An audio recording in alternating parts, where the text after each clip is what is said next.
సుబ్రహ్మణ్యేశ్వర స్వామి షణ్ముఖుడు.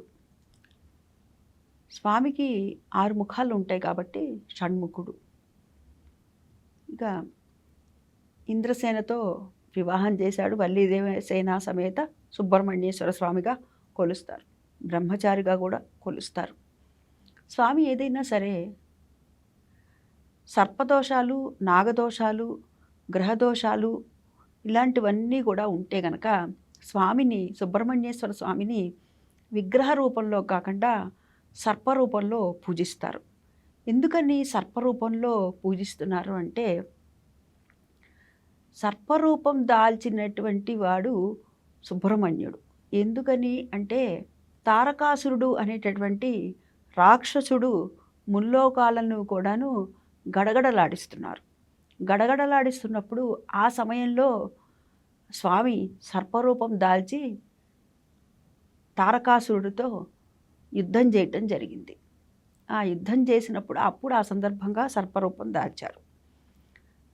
అట్లా సర్పరూపంలో స్వామిని ఎవరైతే గనక పూజిస్తారో, ఆరాధిస్తారో అప్పుడు స్వామి శక్తి అంతా కూడాను సర్పరూపంలో ఉంటుంది.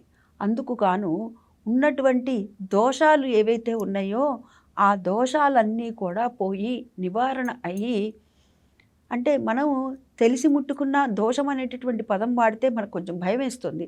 కానీ వాడవలసినటువంటి మాట ఎందుకు వచ్చిందంటే, మనము తెలిసి ముట్టుకున్నా తెలియక ముట్టుకున్నా నిప్పు అనేటటువంటిది కాలుతుంది.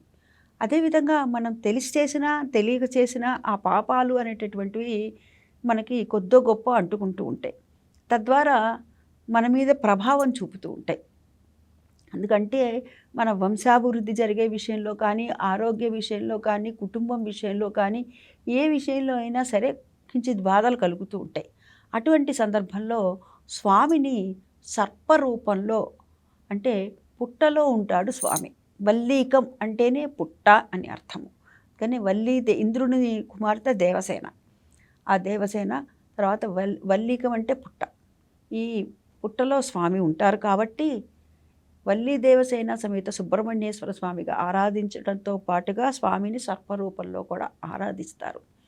ఈ సర్పరూపంలో ఆరాధించేటప్పుడు విశేషంగా మనము కొంచెం కఠినంగానే నియమాలని పాటించాలి. అదేవిధంగా విశేషంగా ఫలితాలను కూడా మనం పొందగలుగుతాము.